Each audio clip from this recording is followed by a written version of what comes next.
Assalamualaikum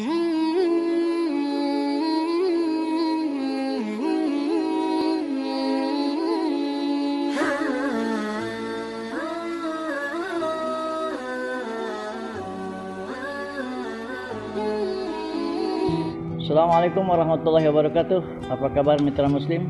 Jumpa kembali dalam Kuldi, kuliah bersama Edi Hamdi dalam episode Hikayat Maqdisiyah.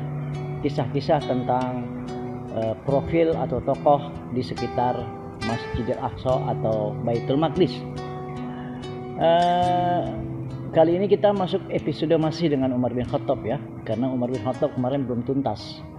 Umar bin Khattab menerima kunci dari Sophronius, uskup dari Bizantium. Kemudian Umar bin Khattab melakukan sholat, karena ketika melakukan ziarah di sekitar gereja, Umar bin Khattab sholat bukan di dalam gereja tetapi di sebelah gereja, dan akhirnya masjid atau tempat Umar bin Khattab melakukan sholat dibangunlah sebuah masjid saat ini, yaitu yang disebut dengan Masjid Umar bin Khattab.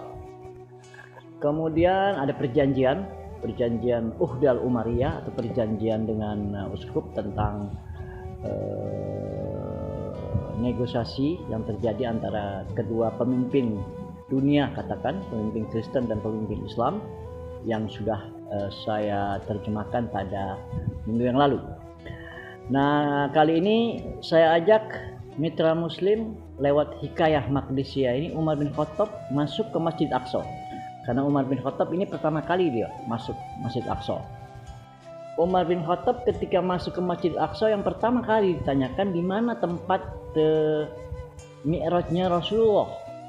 Ya, jadi Umar bin Khattab karena kan nggak tahu, pertama kali ke masjid dan menanyakan kepada salah satu pengawal daripada Sophronius yang sudah masuk Islam kalau tidak salah, di mana tempat Nabi Muhammad ketika Mi'raj. Akhirnya diantar ke tempatnya karena dialah yang tahu kisah Mi'rajnya Rasulullah. Dan tempat tersebut ternyata mitra muslim semua full dengan sampah. Jadi Qubatus Sukhra yang ada kubah kuningnya itu, yang di bawahnya ada atau di dalamnya ada batu yang orang-orang bilang batu tergantung, padahal tidak tergantung, hanya naik sedikit, di mana jejak kaki Rasulullah itu ada di situ, telapak kaki Rasulullah dari situ. Ternyata isinya sampah semua, sangat merisaukan, sehingga akhirnya Umar bin Khattab memerintahkan untuk membersihkan tempat tersebut, karena tempat tersebut merupakan tempat yang dianggap mungkin memiliki sejarah yang luar biasa, Mi'rajnya Rasulullah SAW dari situ. Dan tempat tersebut setelah dibersihkan, akhirnya Rasulullah melakukan sholat 2 rakaat bersama dengan sahabat-sahabatnya yang dulu saya sebutkan. Ada Khalid bin Walid, ada Bilal bin Rabah ikut, ada Abu Ubaidah tentunya, ada Amr bin As, ada Abu Sofyan atau Yazid bin Abi Sofyan, dan banyak lagi sahabat-sahabat lain ikut sholat di situ. Sholat 2 rakaat. Nah, pertanyaannya di mana sholatnya? Apakah di yang ada batu tergantung, yang ada kubah kuning, atau di depan kibli? Ada 2 pendapat. Ada yang mengatakan di tempat tersebut, tapi ada yang mengatakan sholatnya di Masjid Kibli, yaitu masjid yang ada di paling depan. Ya. Kita tidak perlu memperdebatkan di mana tempat sholat. Tapi yang saya ingin sampaikan adalah sholat 2 rakaatnya tuh bacaannya apa? Nah, itu. Ya. Setelah sholat Al-Fatihah, Umar bin Khattab membaca surah Al-Isra. Wajar dong. Subhanallazi asra bi'amdihi lailan minal masjidil haram ilal masjidil aqsa, dan seterusnya sampai dengan habis. Karena berkaitan di mana di tempat itulah Rasulullah melakukan Mi'raj ke Sidratul Muntaha. Itu pada rakaat pertama. Rakaat kedua kira-kira apa? Apa surah Al-Fatah? Karena Umar telah menaklukkan atau umat Islam telah menaklukkan Ilya atau Baitul Maqdis? Ternyata tidak. Atau surat An-Najm, di mana An-Najm menceritakan tentang peristiwa Isra Mi'raj? Ternyata bukan. Ternyata Umar bin Khattab membaca surat As-Sad atau surat Sad. Loh, kenapa surat Sad? Nah, ini mitra muslim yang lagi menonton, coba lihat deh di surat Sad. Kalau nggak paham bisa baca terjemahannya. ternyata surat Shad itu menceritakan tentang Nabi Daud alaihissalam. Loh, kok kenapa? Apa kaitannya Nabi Daud alaihissalam dengan surat yang dibacakan oleh Umar bin Khattab pada saat rakaat yang kedua? Ternyata di dalam surat Shad yang bercerita tentang kisah Nabi Daud alaihissalam,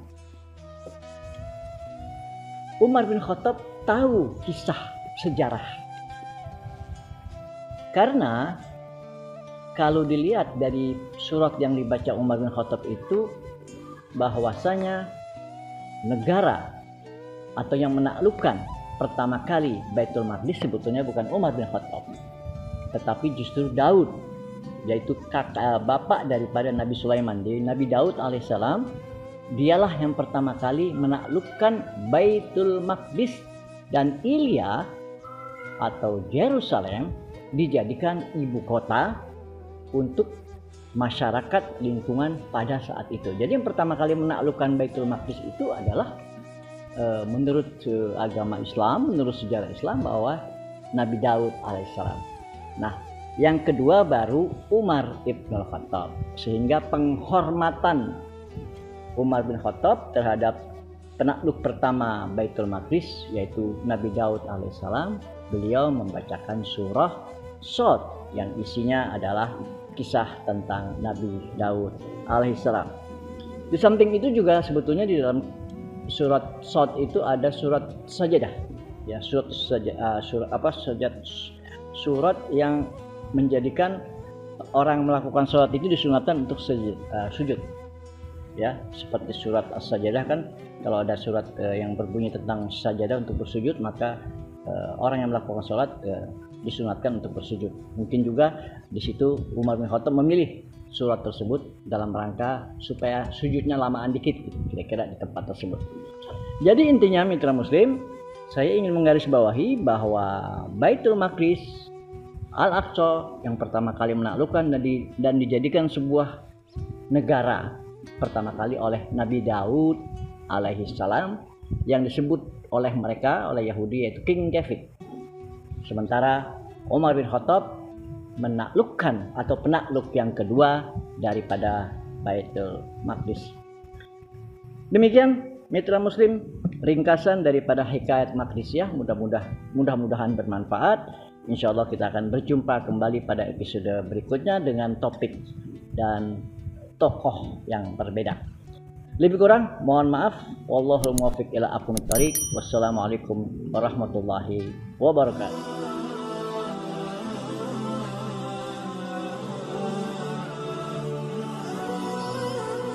Assalamualaikum warahmatullahi wabarakatuh. Yang mau tahu tentang sejarah Islam, silahkan tonton di channel YouTube Puldi bersama Ustadz Hamdi. Oke, sekian dulu dari Komeng Sitara Mandi. Wassalamualaikum warahmatullahi wabarakatuh. Jangan lupa ditonton, like, and share, sama subscribe, ya, jangan lupa.